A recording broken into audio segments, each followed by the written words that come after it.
So welcome, 欢迎 I'm very happy that you joined us. 我们高兴你们今天到我们这边来。我们今天要放的这个节目其实也是蛮精彩的。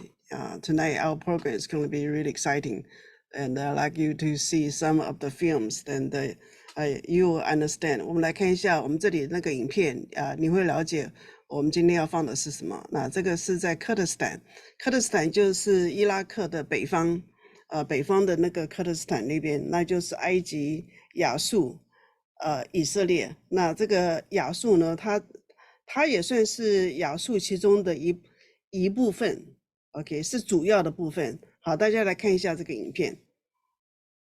好。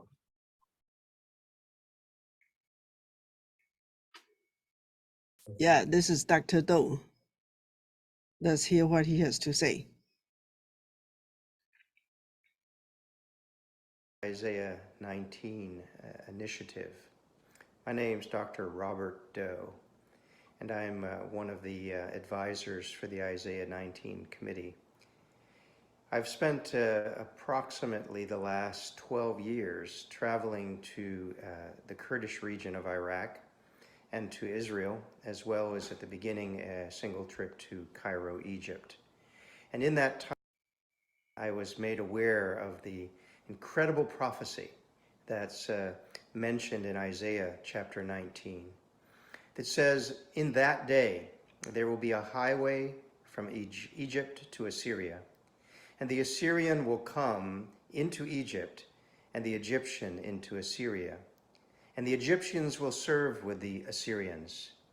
In that day Israel will be one of three with Egypt and Assyria, a blessing in the midst of the land, whom the Lord of hosts shall bless, saying, Blessed is Egypt, my people, and Assyria, the work of my hands, and Israel, my inheritance. We're going to be exploring this incredible prophecy that I believe is coming to fruition even as we speak in our time. It's an amazing story that seems to contradict the very nature of the geopolitics of that region today. Other than perhaps as you get to know a little bit more about how this prophecy makes sense in light of the migration of God's chosen nation, Israel, first from Abraham through to Canaan, from Canaan into Egypt, then back into Canaan, and then through Joseph into Egypt again for just over 400 years, until the Exodus took place and brought the nation of Israel into the Promised Land. From that time forward, many centuries took precedence, and the kings were placed in leadership over the nation. But disobedience and not heeding the voice of the Lord led to an exile, first of the northern kingdom of Israel, and then later to the Judah and Jerusalem exile known as the Babylonian exile. We'll see how, as we explore this prophecy, that the land of Egypt and Israel and Assyria, also partly known today as the Kurdish area of Iraq, linked together for the purpose of God's plans for his chosen people in the latter days, as proclaimed by this prophecy. Having been 33 different times to the land of the Kurds in Iraq, I was always puzzled by certain sculptures that I would see throughout the land, and I show one of those to you now, a picture of a stump with sprouts starting to come out. It wasn't until later that I was exploring some more of the book of Isaiah that I saw chapter 6, where Isaiah receives his calling, the place where he's putting the coals on his lips for being an unclean man. And then he's saying, here I am, send me. And then he says, what should I say? And the Lord tells him to say, be ever hearing, but not perceiving. Be ever seeing, but not understanding. Till when? Till the cities are cut down to a tenth, and then once again to a tenth, so that only that which remains is the stump. But the stump, it says, will be a holy seed. It's interesting when you think about that holy seed. It's the Jewish people who were sent to Israel, who then also were sent to Egypt during the time that we've mentioned before. And then finally, during the exiles that were mentioned, they were placed in the land of the Kurds and the Assyrian. And there that holy seed was planted, waiting for today, a day when those ancient stories will come again, and there will be a linking of this highway across the Middle East, contradicting the anger, the violence, the warfare, and the bitterness that exists among peoples in this day and age, and bringing forth God's grace and mercy over those lands. Let us explore this together. Let me be a part of this guide for you. I thank you, and I hope you will enjoy this time of journey together. Amen. Amen。哎呀，他这段讲的这个非常好，我想大家对这个地理就是说他的地方有一点了解了，对不对哈？我们先来看一下另外一个影片，他讲的比较久，这个时候他已经到加州来，然后我再问他其他的情况，我们来看看。Okay, we're going to listen to him again. You know, this time he came to California, and I get to ask him a lot of questions. And thank God, you know, Dr. Doe is a very patient man. Another doctor is also very patient, but he's also very patient. Yeah, and you know, you're going to hear him. Now, I hope you are up here. I'm sorry I didn't tell you. This is just in the last minute, but I thought, you know, I better do a Facebook Live because Dr. Robert Doe's story is so interesting. We are right here at the Long Beach, and I hope you can hear us right. Dr. Robert Doe, he's an MD, and he's a newly minted Isaiah 19 advisor. Actually, I would say you have been to Kurdistan for 31 times, mostly for medical missions, so he knows a lot about that region, the history from a biblical point of view and also from a natural point of view. So we have a few questions for you today, Dr. Doe. Great honor to be here and to answer your questions as best I can. Okay. Well, I'm sure you know about Isaiah 19. Can you tell us what your understanding of Isaiah 19 is? Yeah, Isaiah 19 is a beautiful passage that basically says that at the end of the story, Egypt, Israel, and Assyria will be one. Different explanations of their role. One's a blessing, one's an inheritance, one is the handwork.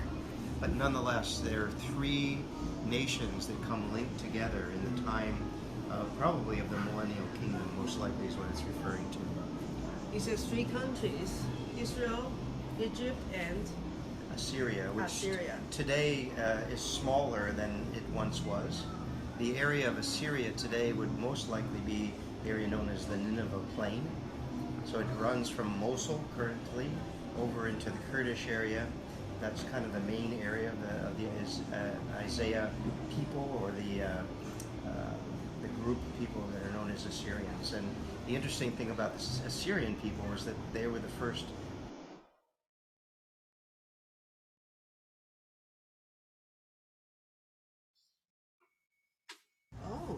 So the descendants of those people who become saved at the Pentecost, they lived in that region. And they still live there today.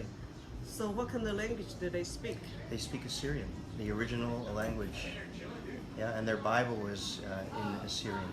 When you say Assyrian, you know, we understand it as, okay, are they Hebrew or are they Aramaic or what are they?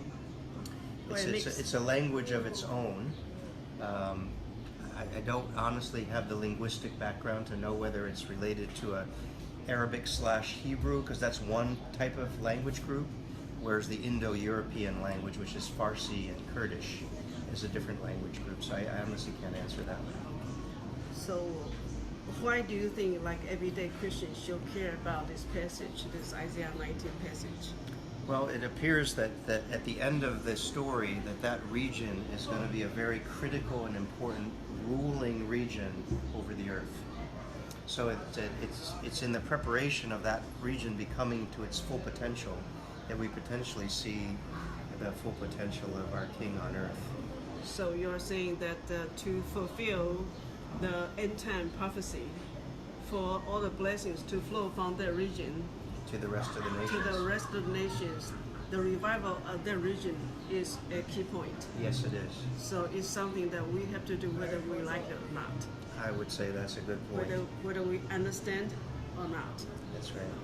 So how important is that region related to Israel? Well, it's interesting that if you look at Old Testament and New Testament history, that the nation of Israel and the Messiah that came from Israel are totally connected to Assyria and Egypt as well. Because when God called Abram, who became Abraham, and sent him to Canaan, he didn't get to stay there very long. He ended up having to end up in Egypt. And then when his descendants, meaning Jacob, were in the land of Canaan, the famine came. Joseph was sent ahead, and in that sending ahead, Joseph brought the 70 of his family to Egypt. And out of those 70 individuals, more than 2 million Jewish people were birthed. So it was an incubator for the Jewish nation, who then came out through the Exodus to inhabit the current land of Israel today. And then in the second phase of the story, you have the sin and the rejection of God by first the northern kingdom. And so the northern kingdom was exiled under the time of the Assyrian king. And that exile took them to the land between, at that time, Nineveh, modern day Mosul, all the way into the Kurdish lands and into even a little bit into Iran, in the area of the Kurdish people of Iran, probably even up into Turkey a little bit in the Kurdish lands of Turkey. So that region was known as Assyria at that time, that whole broader region. The Assyrian Empire at its peak went all the way from Egypt all the way to India.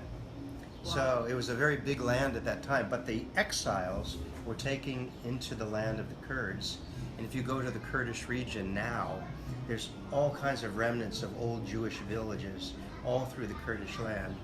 But 100% pretty much of all the known Jewish people made Aliyah in the 1940s, 50s, and went to the new nation of Israel. So there's no active Jewish villages anymore. But the Kurdish people have intermarried throughout the generations, and a large percentage of the Kurdish people have Jewish blood. So you're seeing almost 50%. I wouldn't be able to guess, but I think it's a fairly significant proportion. So we understand Egypt has been used in the history to be the womb, right, actually and to supply Israel in times of trouble. And then the second is that during the exile, the Assyrian region became a womb for the exiles, who then under Darius the Mede and then eventually Cyrus the Great, so that was both a Median king and a Persian king, they sent the exiles back to rebuild Israel and Jerusalem, and the temple was replanted. So in both cases, there was a seed of Jewish story planted in Egypt and a seed of the Jewish story planted in Assyria, modern day northeast Iraq, that then blessed Israel and was released. So sounds like what happened in the history. Those regions actually, they blessed the Jews. That's right. So this is going to repeat in the future. Right. When we go to help to build this land, to revive this land, bring gospel, bring support, this in turn in the end times will become the shelter, per se, or like a Goshen for Abraham. That's right. Place. Some people call that the ship nation. In other words, the nations would protect Israel. So in essence, you are saying, so the preparation work we are doing right now actually is part of helping Israel, or a crucial part for the future. In a sense, we're touching those who blessed Israel. And the promises that God gave to Abram was that anyone who will harm you, I will harm. Anyone who blesses you, I will bless. So I see the Kurdish people, the Assyrian people, as due a blessing from God, because they, and as well as Cyrus the Great, the Persian, was used by God to bless the exiles to return and to rebuild the nation. What is it do? Is D-E-W. The Jews, right? The Jews. So what kind of work can we do now for the region of, say, Egypt or Assyria? Well, when you actually go into those regions, I don't know as much about Egypt except secondhand, but I have a number of friends who are Egyptian doctors who travel in and out of Egypt, and the stories I hear about how God is blessing the church even under persecution. The church is persecuted in Egypt, but it's growing and Muslims are converting. And in the same thing in the region of the northeast of Iraq, you see an amazing openness to Jesus Christ in those regions. And if we look at history and we compare the story of Korea to the story of northeast Iraq, I think you'll see there's a similarity. At the end of World War II, the Marshall Plan and MacArthur said, look, send me your missionaries to Japan. Send me your missionaries to Korea. But for some reason, they went to Korea more than Japan. That's right. And Korea became an amazing, it was one of the poorest lands in the earth, and then now one of the most prosperous with a very high proportion of Christians. I see the same opportunity in that northeast section of the Assyrian and Kurdish region, where there's an opportunity for the missionaries to go, especially if our government would get behind like they did in the 1950s, and push the church and the business of America to go into those regions, both Egypt and Assyria and the Kurdish region. And I believe we would see an outcome similar to what happened in Korea. Yeah. We were in Egypt this April, and honestly, before I went, I actually gave up on the Middle East. Honestly, I'm like a lot of Christians. Although I've been supporting and helping the mission works in the Middle East since 2005, but I feel like my heart gave up, especially after 9/11. I'm thinking, there's no hope in the Muslim world there. But this April, when I went to Egypt, within 2 days, I changed my theology because I heard firsthand from the Christians there, such as Mina, such as Hamas. Now they are part of our Isaiah 19. They told us the Lord prepared them since many years ago for the road of Isaiah 19, which is to prepare for the revival of the gospel for that land. And it will start from Cairo throughout Egypt to Saudi Arabia to Lebanon, all the way going through Assyria back to Jerusalem. And this is her map, and I was so excited. And when I was in Egypt, I saw the sign of revival, not only spiritually, but also you can see in the marketplace. They have built a lot of new buildings, and they said this only happened in the last year and a half, ever since President Trump took office. The financial world, they were confident of the recovery. They're willing to come and invest money in Egypt, the market. And as a result, you see so many new buildings taking place. And then people now, for the first time, can think of maybe owning a place. So I'm very happy to see that.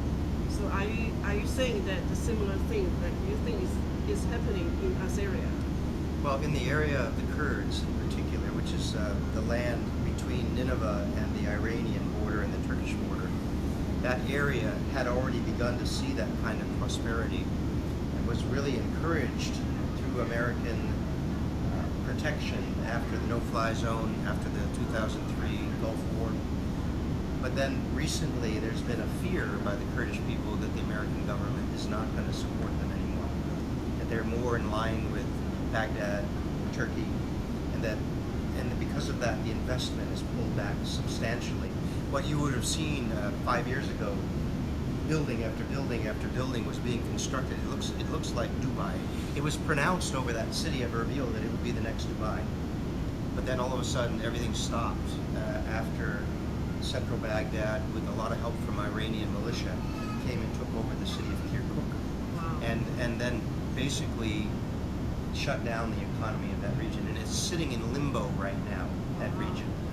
So we need to pray that there will be peace and stability in the region, and I pray the Iraqi government can stay strong and protect the Kurdistan, and so people will return to continue the investment. Can you tell us, Dr. Do, what's your personal story with Kurdistan? Yeah, back in 2005, I just went out of a pull from the Lord to go see that region, to go to Iraq, and was accompanying a missionary preacher who was going there for the second time. And in that moment, I just assumed typical medical mission. That would be village health care, a couple of bags of medicine, set up some tables, help people, and go home. But I ended up instead doing a visit to the Director of Health. In that country, the Directorate of Health runs the healthcare system for the whole region. So over 2 million people were under the care of this one individual that I met, and was invited to teach family medicine. Found that they were open to the fact that we were Christians and not restricting us from expressing who we are. So we came back and taught family medicine, began to try to develop a clinic with them, learned that we needed to have a little bit more engagement with that clinic in the sense of setting rules and parameters for that clinic. And then each time we'd get close to setting up that clinic, ISIS would happen or financial crisis would happen, and then the government would pull back the financial support of what they were going to do to help us build those clinics. But recently there's a new medical school that we've been connected to through an ex-Kurdish person who happened to be in exile himself in Norway, a physician brought back in by the Prime Minister to start a new medical school. And we've been requested by that doctor and indirectly through the Prime Minister to bring in evangelicals and business from America to establish an American quality healthcare system for them. And in this time, again, another blockage took place, which was the referendum that was held to declare independence. And the Kurds never intended to declare independence, they just wanted to show the will of their people. But everybody reacted really angrily with that, and Turkey, Iran, Baghdad, and even the US pulled back their support, Europe even. And as a result of that, one more time, the project that the Lord had given into our hands was pulled back. And so we're sort of sitting in limbo right now. How can we finish what God began? How do we bring in the support? How does America demonstrate who they think is a Christian nation, even though I don't try to take a side on that story, but the Kurds think we're a Christian nation. So they're looking, why aren't the Christians in America? Why isn't the government America recognizing who we, the Kurds, are? The very people in the Bible that supported Israel, the very people in the Bible that nurtured Israel, the very people that want to recover their identity as a Judeo-Christian mindset. Why aren't you guys helping us anymore? Why did you pull back? Wow, well, let's pray, Lord, that the voice be heard. The Kurdish people are actually descendants of the Judeo bloodline. And we ask God to send people to the right governmental position, give them the voice, and help the government make the right decision to support and give peace and stability to the region, and to revive the land, but also to send more Christians, missionaries, medical missions, and to coordinate all this together. And this is really our end-time mandate, which is said in not only Isaiah 19. Oh, by the way, introducing Isaiah 19, the book by Tom Craig. You know, I didn't know much, actually. Seriously, I didn't know much. About the Isaiah 19, the meaning of it. And then, and then after I read the book, it gives so much reference, biblical reference in the so you can see from almost all the books in the prophet books, you know, and God's heart says in there, which is in His end time, God will use this region again to eventually supply the shelter for the Jews. In the end time, the Jews, I'm so happy to know that they will be the last leg to bring the gospel. But before that happens, we have our job to do, which is to help to revive the region from Egypt Saudi Arabia, Jordan, Lebanon, all the way to Syria, to back to Jerusalem. And then the Jews will be saved, then the end will come. However, I do want to say though, I think most people, including myself, don't have a lot of understanding yet.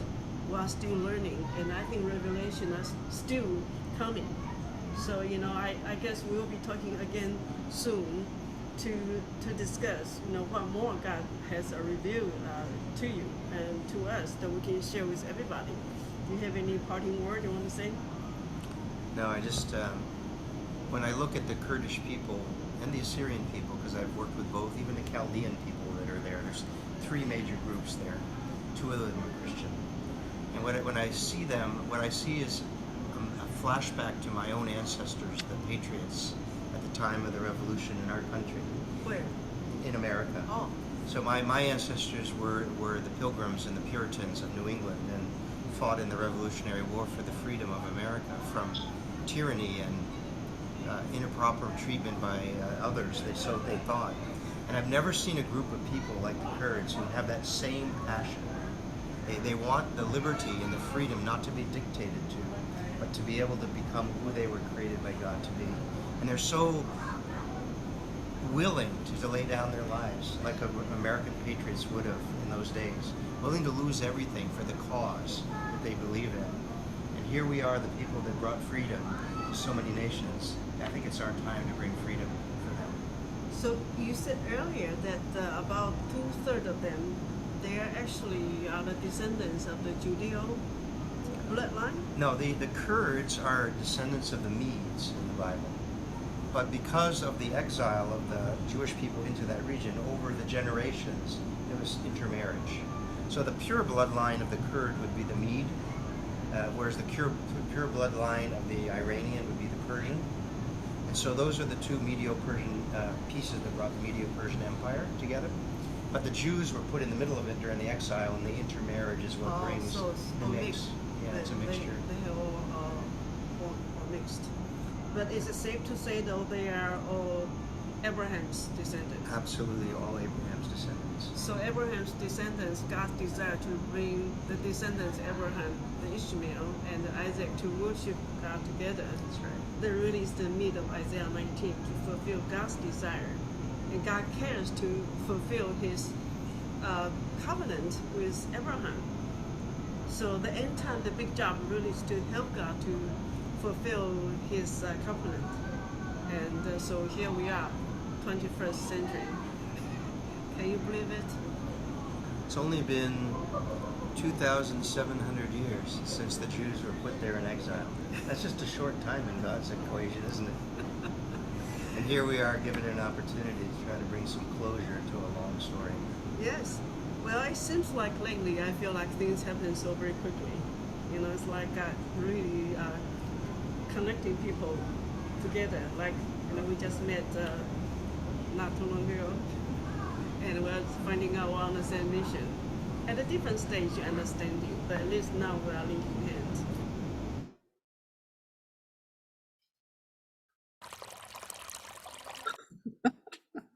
OK， 好，我们今天这个这里就结束了。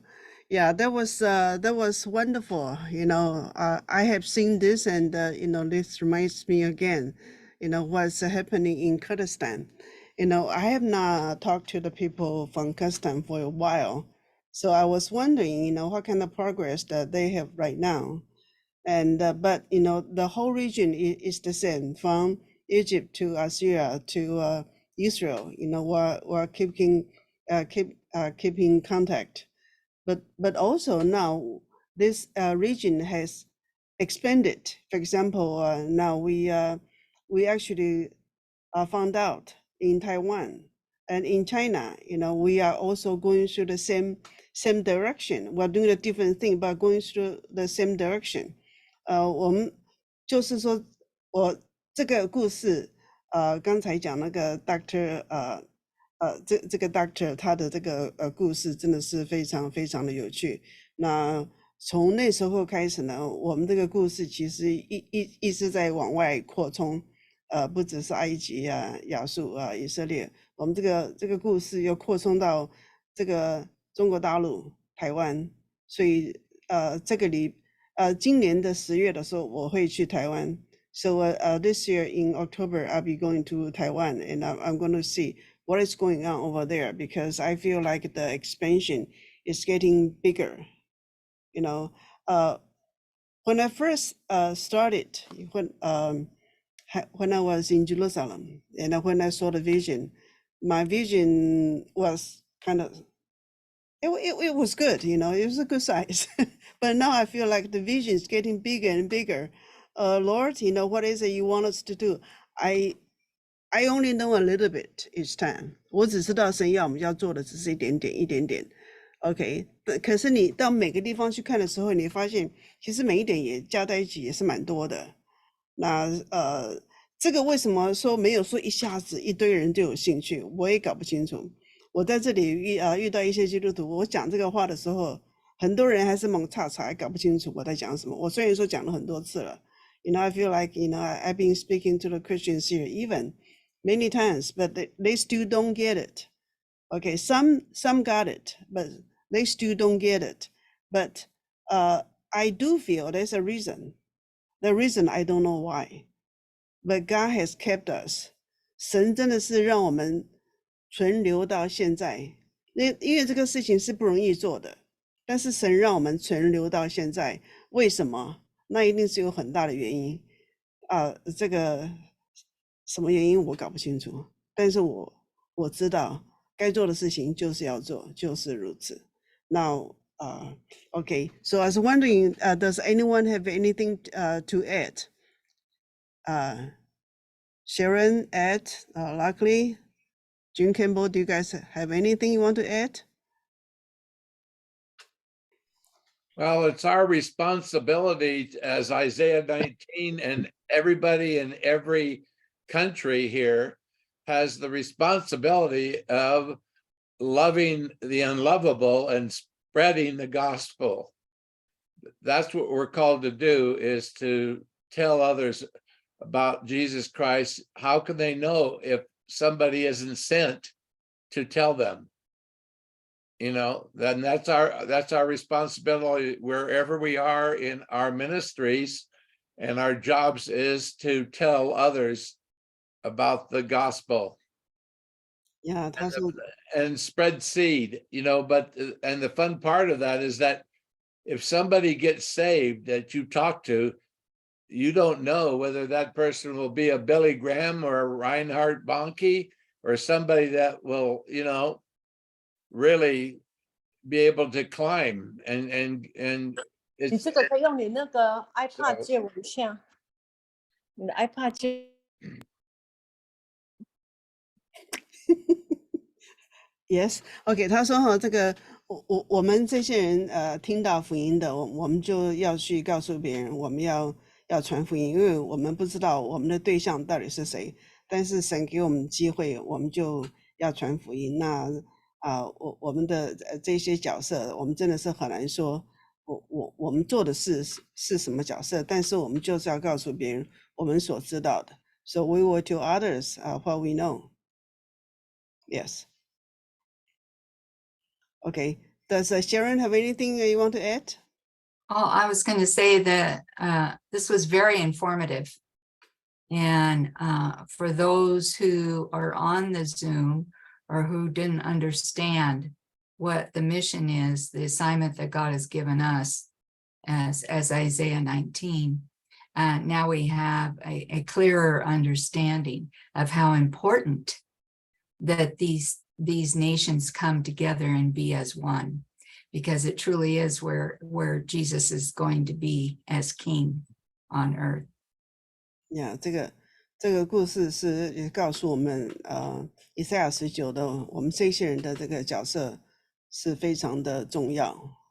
那这个耶稣基督他有一天他会何来的，那我们要问我们自己的事，那我们自己做事的这个我们做的如何了。Yes. And so now we understand why there is so much war and hatred in that region. because of the final plan of God. Yeah. And of course, the enemy doesn't want that to happen. So he's trying to keep us all as enemies. 呀，这个现在大家知道了为什么在中东为什么有这么多的战争，为什么每个国家都要经过这么多的苦难，因为神的故事正在那边发生。那我们能够做事的，我们是尽量做。Yeah, I agree. America is by comparison, I say by comparison, America is a big and safe country. But, you know, that also give us more responsibility to do what is it that we can do. You know, 美国是一个又大，就说比较，我讲的是比较 ，OK， 比较起来是一个又大，这个又安全的一个国家。但是呢，换句话说，这个美国的基督徒的责任也非常的大，我们要真的是能够做我们能够做的，我们给钱的，我们做事的，所有的都要提出来。Whatever that we can do, whatever that we can give, whatever that that we're doing, you know, we really have to do our best. It's not just 10%, you know, I'm talking about a lot more 10%. So thank you, Jesus. Yes, Jim, do you have anything you want to add, Jim? Yeah, I just wanted to encourage you guys that any of you and most of you that has been under persecution, your families, your jobs, your ministries, from the devil. Can you want to translate that? 我们当中有没有人受逼迫的？从魔鬼来的这些逼迫的有没有人？ Okay, the good news is that the devil knows your potential.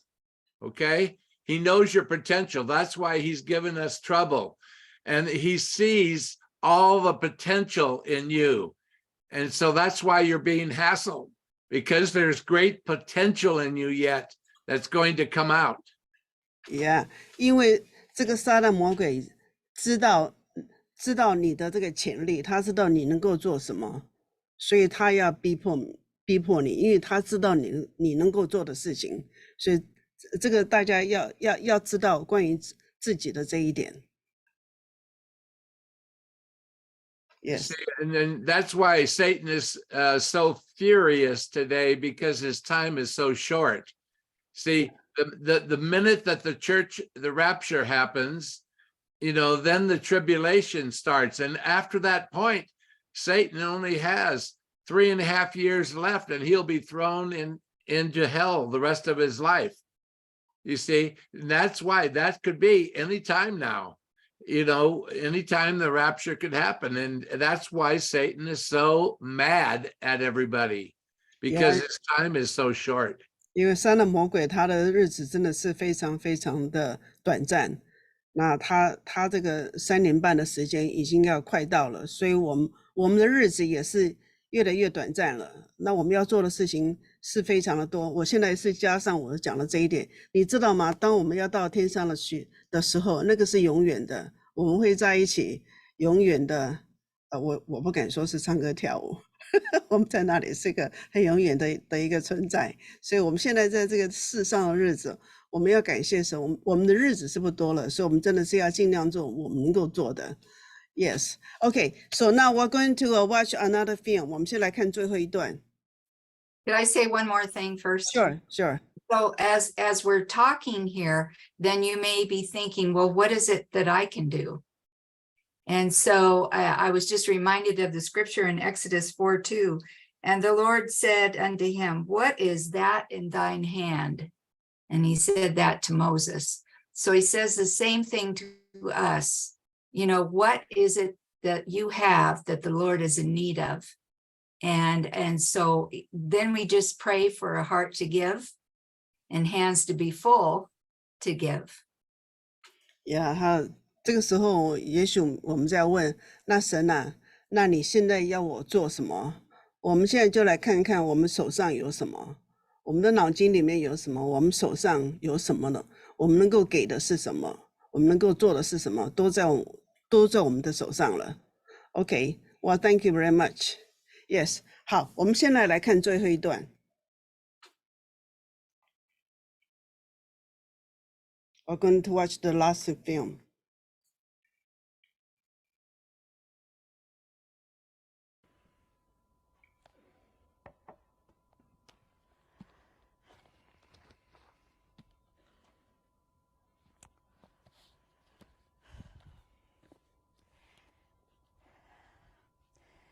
Our Father who art in heaven. Yes. Don't interrupt. I'm praying. But you called me. Called? I didn't call you. I'm praying. Our Father who art in heaven. There, you did it again. Did what? Called me. You said, Our Father who art in heaven. Here I am. What's on your mind? Well, I didn't mean anything by it. I was just saying my prayers. I always say the Lord's Prayer. It makes me feel good. It's like I'm getting my duty done. All right. Go on. Hallowed be thy name. Hold it. What do you mean by that? By what? By hallowed be thy name. Well, mean? Oh, good grief, I don't know what it means. It's part of the prayer.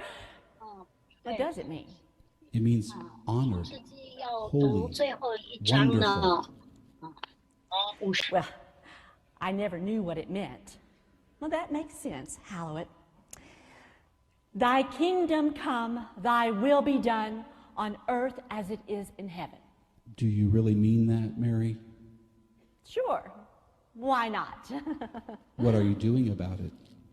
Doing nothing. But you know what? I think it'd be really neat if you had control of everything down here like you do up there. Have I got control of you, Mary? Well, I go to church. That isn't what I asked you. What about that habit of gossip you have? And your bad temper? You really have a problem there, you know. And then there's the way that you spend your money, all on yourself. And what about the kind of books you read? Stop picking on me. I am just as good as any of those other phonies down at church. Excuse me.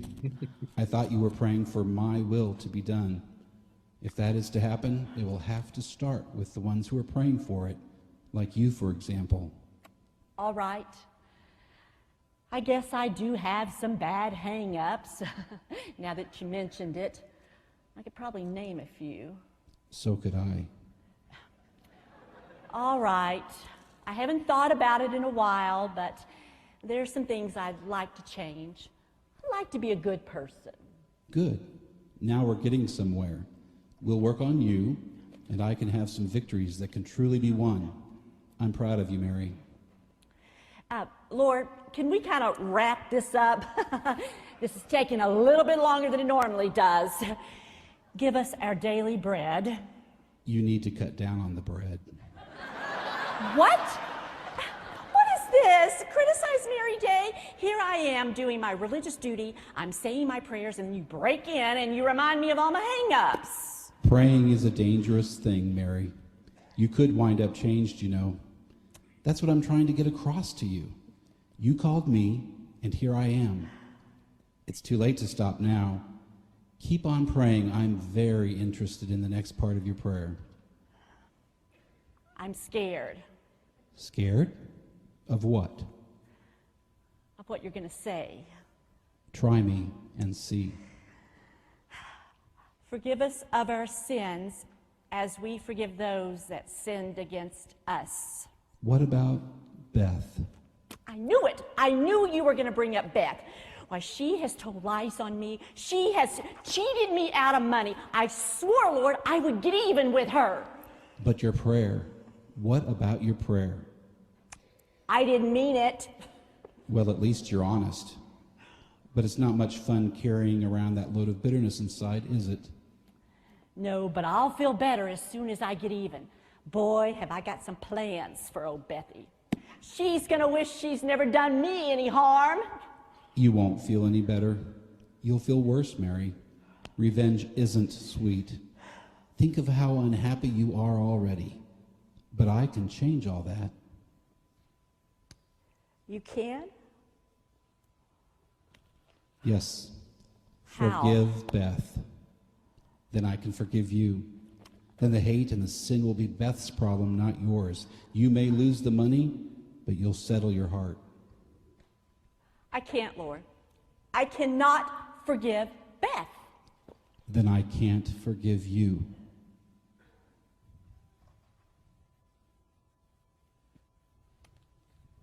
All right. As much as I want revenge for Beth, I want to be right with you, Lord. I forgive Beth. I really forgive Beth. Help her to find the right road, Lord. I think about her. I think she must be miserable. Help her to find her way in life with you. There now. How do you feel? Not bad. Not bad at all. Actually, pretty good. Pretty great. Good. You're not through with your prayer. Go on.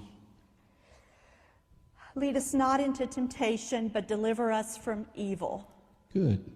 Good, I'll do that. Just don't put yourself in places where you can be tempted. What do you mean by that? Quit hanging around the wrong places, watching inappropriate movies and television, listening to sinful conversations. Change some of your friendships. Don't be fooled, Mary. They advertise they're having fun, but for you, it will be ruin. Don't use me for an escape hatch. But I don't understand that part. Sure you do. You've done it lots of times. You get caught in a bad situation, you get into trouble, and then you come running to me. Lord, help me out of this mess, and I promise you I'll never do it again. You remember some of those bargains you tried to make with me, Mary? Yes, Lord, I do. And I'm really ashamed. You know, up until now, all I thought I had to do was just say the Lord's Prayer, and then I could go on living my life the way I wanted to. I never expected all this to happen, Lord. Go ahead. Finish your prayer. For thine is the kingdom, the power, and the glory forever and ever. Amen. Do you know what would bring me glory, Mary? What would make me really happy? I want to know, Lord. I really, really do. Oh, Lord, I think now I'm beginning to understand what it means to be a follower of yours, Lord, to really, truly follow you. I love you, Lord. You just answered my question. I did? Yes, the one thing that would bring me glory is to have people like you truly love me. And I can see that happening between us. Now that some of these old sins are out of the way, and now that you and I are communicating, well, there's no telling what we can do together. Hey, Lord, you think now, from now on, maybe we could really talk like this again? You think we Yes, could do that? Mary. Let's really talk from now on.